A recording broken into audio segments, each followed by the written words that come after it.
Shalom y bienvenidos a Vía Haftaj Israel, una frase hebrea que significa amarás a Israel. Esperamos que se queden con nosotros, ya que nuestro maestro, el Dr. Baruch, nos compartirá una enseñanza expositiva de la Biblia. El Dr. Baruch es profesor titular del Instituto Zera Abraham, con sede en Israel. Aunque todos los cursos en el instituto se imparten en hebreo, el Dr. Baruch se complace en compartir esta enseñanza en inglés con doblaje al español. Para más información, visítenos en amarasaisrael.org o descargue nuestra aplicación móvil Mi Estudio Bíblico. Aquí está Baruch y la lección de hoy.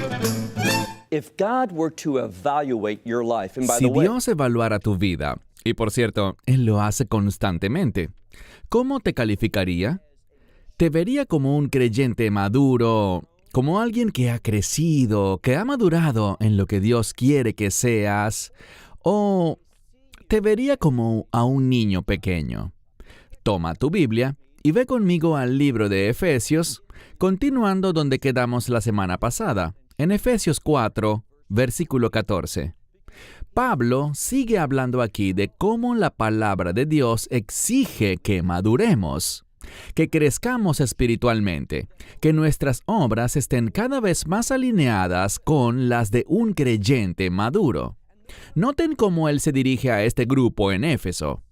Dice el versículo 14, para que ya no seamos, ¿qué? Aquí usa la palabra infantes.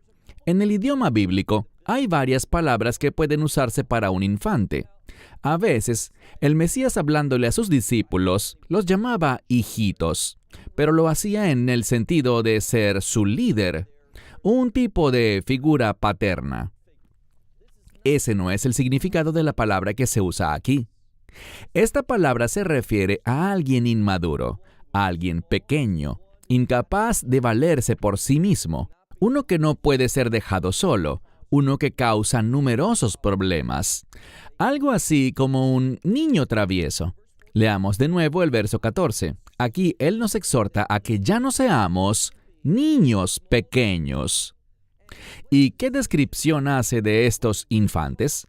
Dice que son llevados de un lado a otro, arrastrados por todo viento de, y la mayoría de las Biblias dirán doctrina, pero significa enseñanza. Aquí está el problema. Si eres inmaduro en tu conocimiento de las Escrituras, puedes tener el mejor deseo de aprender, de conocer la verdad, pero si no estudias, sino que solo escuchas a otros maestros, y luego alguien dice algo y piensas, eso tiene sentido, eso suena bien, es una interpretación adecuada. El problema es el siguiente, estarás tomando decisiones basadas en tu mente racional.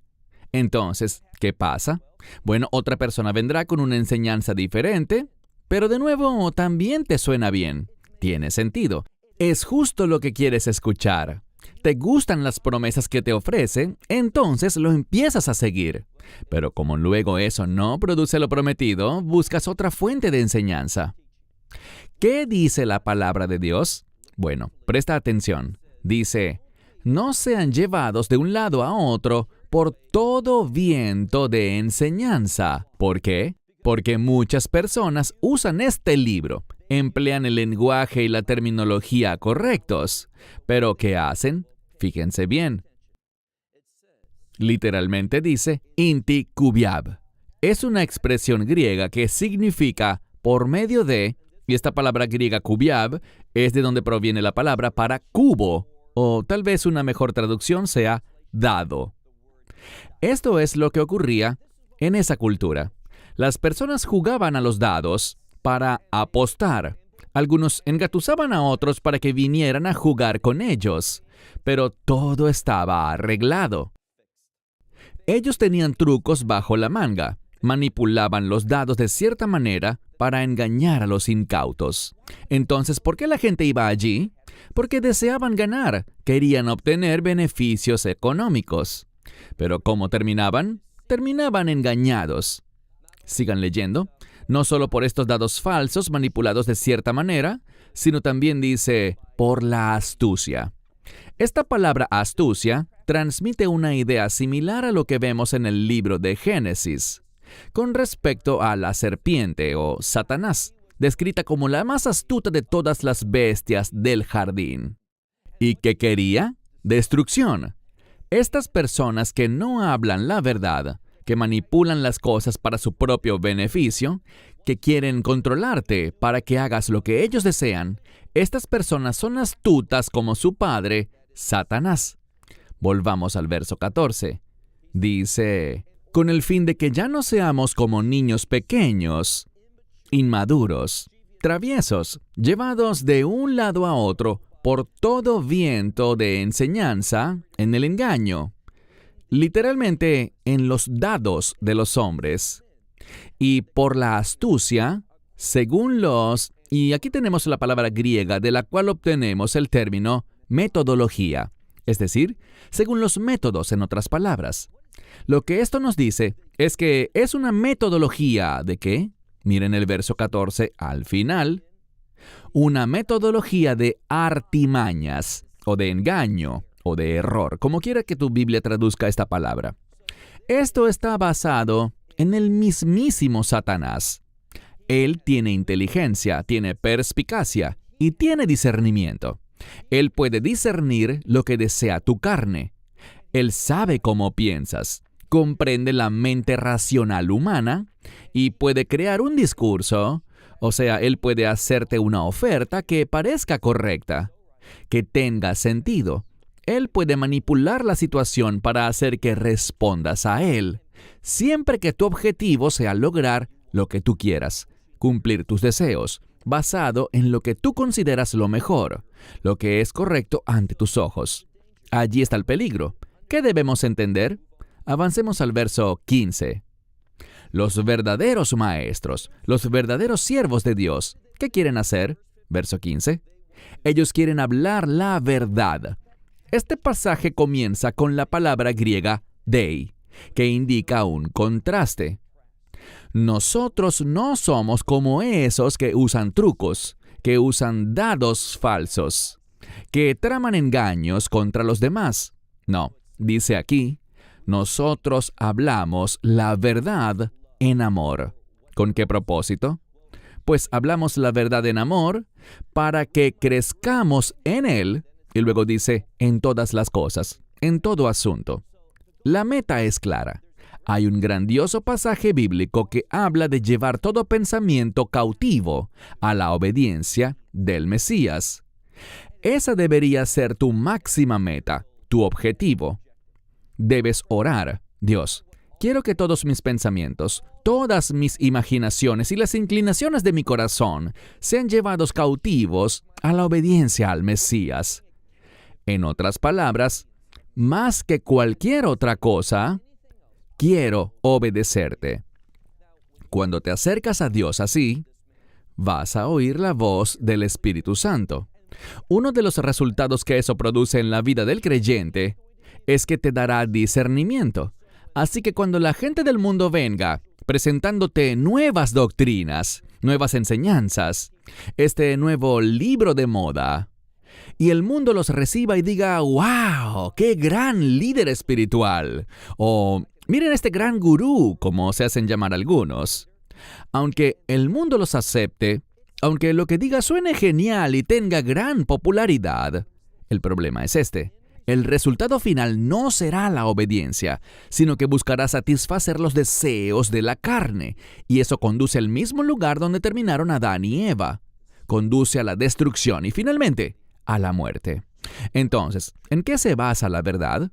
Mira de nuevo el verso 15. Sino que hablen la verdad en amor. Es solo cuando tenemos eso, y recuerden que el término amor está directamente relacionado al sacrificio, a dar. Es cuando queremos la obediencia y estamos dispuestos a darnos a nosotros mismos para obedecer a Dios, que Él comienza a moverse en nuestra vida, y nosotros crecemos en todas las cosas en Él y reconocemos que el Mesías no solo es Salvador, sino que aquí está la clave. Él es la cabeza, lo que significa la autoridad. Te pregunto algo. Cuando avanzas por tu vida y te toca tomar decisiones, cuando eres retado a hacer algo que requiere que lo pienses bien, alguna decisión importante en tu vida. ¿Reconoces su señorío? ¿Reconoces su autoridad sobre ti? ¿Te sometes a su verdad espiritual? Recuerden cómo empieza el verso, hablando la verdad en amor. ¿Reconoces que Él te ama y que Él tiene el mejor plan para tu vida? Deja de intentar que Dios, y este es un objetivo que con demasiada frecuencia tenemos, intentar que Dios haga lo que uno quiere en vez de escuchar de Él, sus planes y propósitos. Verso 16. El verso 16 es complicado. Si entras a Internet y buscas este versículo en varias versiones bíblicas, verás muchas traducciones que difieren bastante entre sí. ¿Por qué? Porque el griego original es difícil aquí. La razón es que Pablo quiere comunicar muchas cosas y hace difícil la labor del traductor por las limitaciones del idioma traducido. Así que vamos a desglosarlo frase por frase. Verso 16. Dice, ¿de quién? Aquí se refiere a este concepto de reconocer el señorío, la autoridad del Mesías. Cuando te sometes a eso, este será el resultado. De nuevo, verso 16. ¿De quién? Todo el cuerpo. Esto aplica no solamente para algunos creyentes, sino para todo el cuerpo. Y déjame decirte que todo el cuerpo depende de esto. Necesitamos que esto sea una realidad en nuestra vida. ¿Qué quiero decir? Verso 16. De quien todo el cuerpo está unido y entrelazado. Aquí usa dos palabras que son muy similares. Ambas comienzan con el prefijo para juntos. Entonces, habla de estar unidos, y no solo unidos, sino entrelazados o tejidos juntos. Es una ilustración que comunica una profunda intimidad entre nosotros. Esta imagen también se usa en otras partes de la Escritura con respecto a la construcción del templo, donde cada piedra, cada parte del templo encajaba perfectamente, y a eso hemos sido llamados a ser, como creyentes y amigos en el Mesías, unos con otros. Leemos, unidos y entrelazados. ¿Y qué más descubrimos? Dice, por medio de cada ligamento. Así es como la mayoría de las Biblias lo traduce. La idea aquí es una conexión. El concepto es como el de un tubo, por el cual las cosas pueden pasar de un lugar a otro, como una transferencia. Y esta transferencia proviene de Dios, por su unción mediante su Espíritu Santo. ¿Con qué fin? Para que seamos provistos según las obras.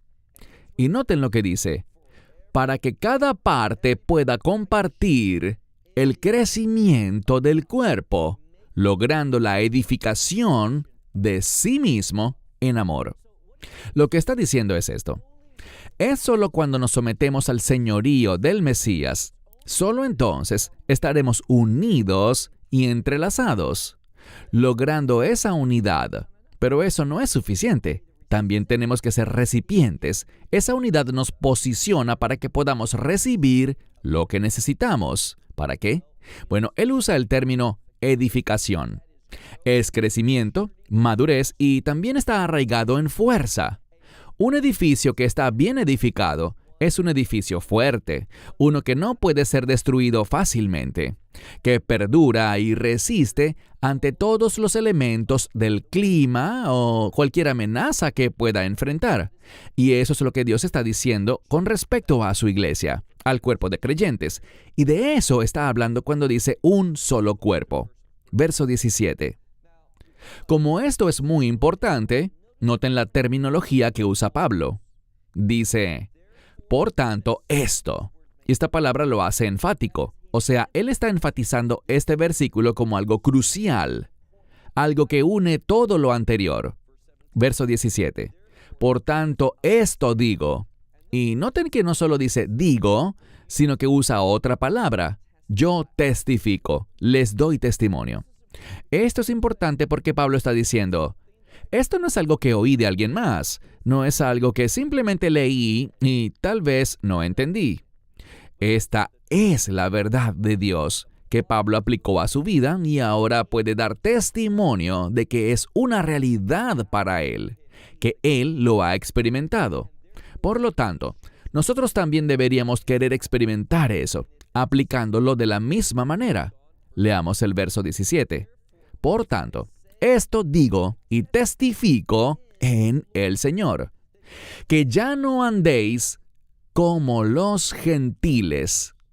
Hagamos una pausa. ¿Qué significa ser gentil? Bien, en el Nuevo Testamento, la palabra gentil habla de alguien que no tiene una relación de pacto con Dios, que no tiene conexión ni relación con Él, ningún acuerdo. Un gentil en este contexto histórico es alguien que practica la idolatría. ¿Y cuál es la motivación de la idolatría? La idolatría es cuando te acercas a un ídolo hecho por manos humanas con el propósito, la creencia o la esperanza de que, de alguna manera, ese ídolo, según cómo te acerques a él y conforme a la religión o cultura, te dará lo que quieres. Entonces, estos ídolos supuestamente tienen cierto poder, y de eso es que se trata esto aquí, de que yo obtenga lo que yo quiero. Pero noten la diferencia, dice, ya no andéis de la misma manera que los gentiles andan. ¿Cómo es eso? En la vanidad de su mente. Esto es importante porque nos muestra la fuente, la base de toda idolatría. Todo empieza en la mente, en el proceso de pensamiento del hombre. ¿Qué es un ídolo? Es algo que un individuo inventó en sus pensamientos y está basado en ¿qué? Podemos retroceder. Recuerden esos dados, recuerden ese engaño, la metodología del enemigo que entiende los deseos, las inclinaciones de una persona pecadora, una que está atada al pecado. Los idólatras son individuos que están tratando de satisfacer esos deseos y apetitos que están arraigados en su pecado. Entonces, el resultado es este. Tenemos que aprender que se requiere un cambio, que ya no andemos, andar es sinónimo de nuestro estilo de vida, que ya no andemos según la vanidad, el vacío, la futilidad, como quiera que traduzcas esa palabra, de sus mentes, o en este caso, de nuestras mentes. ¿Por qué nuestra mente es un problema? ¿Por qué nunca puedo pensar correctamente? Bueno, noten lo que dice el verso 18.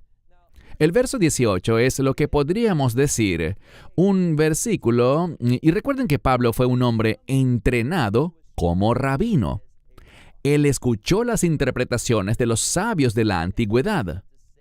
Y una de las cosas que los sabios pensaban era lo siguiente. ¿Recuerdan el jardín del Edén? Allí estaba Satanás. Él habló según los deseos de la mujer y ella fue engañada. En otro pasaje bíblico encontramos que su conciencia fue engañada, oscurecida. Hay una relación entre ser engañado y la oscuridad. Cuando miramos la creación, por ejemplo, mencioné Génesis 1, verás que cuando Dios creó los cielos y la tierra, ¿qué aprendimos? Todo estaba vacío, sin forma, desordenado. ¿Qué significa esa frase literalmente? Que no había orden. Es solo a través de la luz que el orden de Dios se manifiesta. Igual aquí, solo con la luz de Dios, con su palabra, podemos estar en la luz y ver la verdad. Pero si vivimos como resultado de la caída, ¿qué sucede? Bueno, dice el verso 18, que sus mentes están oscurecidas y están alienados, es decir, separados de la vida de Dios. ¿Por qué? ¿Por qué estaban alienados de Dios? ¿Por qué sus conciencias estaban oscurecidas, de modo que no podían ver las cosas desde la perspectiva de Dios? Aquí lo dice. Porque eran, y usa una palabra que traducimos como agnósticos. Aprendamos la verdad sobre la definición adecuada de la palabra agnóstico. Muchas personas dicen, bueno, es solo alguien que no está seguro, alguien que no sabe, alguien para quien el veredicto aún no está claro sobre si existe Dios o no. Pero bíblicamente, aunque lo traducimos como agnóstico, la palabra literalmente es una que significa conocer con el prefijo a, que significa en contra. No es porque no estén conscientes, no es que no estén seguros. Han tomado una decisión consciente de estar en contra de conocer a Dios, rechazando este libro. no respondiendo a las cosas que Dios revela, de modo que no pueden ser posicionados donde puedan ver las cosas desde la perspectiva de Dios. Entonces, ¿qué pasa? Dice que están en contra de conocer y también dice que tienen endurecido su corazón. ¿Qué significa eso de que tienen endurecido su corazón? Bueno, ya hemos hablado de esto. Hace unas semanas mencionamos al faraón de Egipto. ¿Recuerdan cómo Dios, una y otra vez, se reveló al faraón? Y faraón en ocasiones incluso llegó a decir, «Oren por mí, soy pecador, intercedan por mí ante Dios». Él lo sabía. Pero apenas el problema desaparecía, él volvía a ponerse en contra de Dios.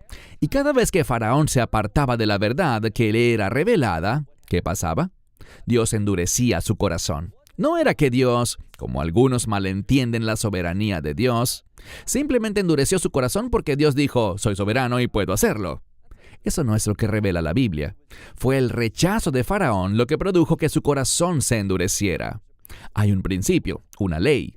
Cuando Dios manifiesta la verdad, cuando Dios obra en tu vida y tú internamente lo sabes, pero lo rechazas, tu corazón se va a endurecer. Y no solo eso, se pone peor. No solo se endurece, sino que como leemos aquí, encontramos en este mismo verso que, mira el verso 18, dice que ¿se vuelven qué? Leemos que se vuelven insensibles y también son entregados a... Nos hacemos insensibles a las cosas de la verdad y somos entregados o nos entregamos nosotros mismos a la lujuria, los deseos de las obras impuras o de toda obra impura en codicia. Entonces, esto es lo que pasa. Rechazamos a Dios, eso endurece nuestro corazón, nos volvemos insensibles y por lo tanto, como no recibimos lo que queremos, comenzamos a desesperarnos y nos entregamos a cosas, a todas estas cosas impuras, y lo que realmente se despierta, la verdad bíblica que descubrimos, es que cuando no estás caminando con Dios, te vas a convertir en una persona muy codiciosa. Vas a querer cosas, tus deseos por esto y aquello van a crecer. Pero cuando te vuelves obediente a la verdad de Dios y el Espíritu Santo te llena, no estoy hablando solo del Espíritu que mora en ti cuando te conviertes en creyente, sino cuando experimentas su plenitud. Él está allí siempre. Él ha prometido que no te dejará ni te abandonará. Pero cuando experimentas la plenitud del Espíritu Santo en tu vida, estarás contento. Por eso Pablo dice, he aprendido el secreto de estar contento. ¿Cómo? En toda circunstancia. Cuando estás caminando con Dios, no vas a tener todos estos deseos por las cosas del mundo. Vas a conocer el contentamiento y vas a empezar a usar estas cosas mundanas para un propósito de reino, en lugar de intentar satisfacerte a ti mismo. Avancemos al verso 22. Leemos, ¿no habéis aprendido así al Mesías? Si esto realmente describe a alguien que es llevado de un lado a otro por toda doctrina, que es arrastrado por toda corriente y vemos que lo que le interesa no es más que satisfacer sus deseos, los apetitos de su carne, verso 20, ellos no han aprendido al Mesías. Verso 21. Si realmente le habéis oído y si realmente habéis sido enseñados en él, porque dice aquí, él es la verdad reside en él. Verso 22. Y esta verdad es muy importante. Esta verdad te guía. Este entendimiento de la verdad es como un patrón. Es una guía hacia el plan de Dios. ¿Cuál plan? La madurez. Verás, es mucho más importante lo que llegamos a ser que lo que poseemos. Entonces, nos guía en toda verdad para que nos convirtamos en hijos de Dios, no solo por nombre, porque hemos tomado una decisión, sino porque estamos viviendo, testificando que pertenecemos a Dios. Verso 22.